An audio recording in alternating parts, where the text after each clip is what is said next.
ونزلت على الأحداث، وإن شاء الله مستمرين بالشغل بسوريا.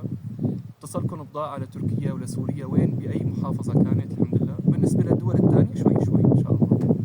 طبعا العسل عنا كله مكفول ومن أرقى وأفضل الأنواع. هاي المنطقة جرد من جرود القلمون، الهواء فيها عليل جدا، ما في تلوث بيئي، النحل بيتعالج بعلاجات طبيعية، ما فيها تغذية أبدا. هذا العسل موسم عسل جردي 2025. بسم الله.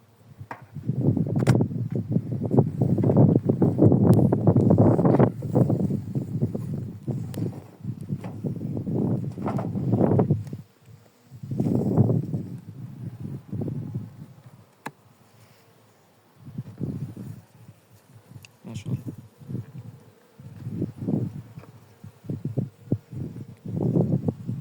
في شغل الحمد لله. إن شاء الله بنستنى موسم طيب. هلا ندوق العسلات.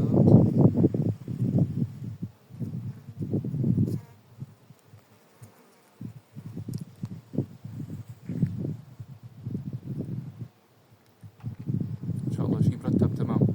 السنة ما بنقدر نعطي شهد، عسل بس مصفى، لكن جودته عالية وعلاجي 100%.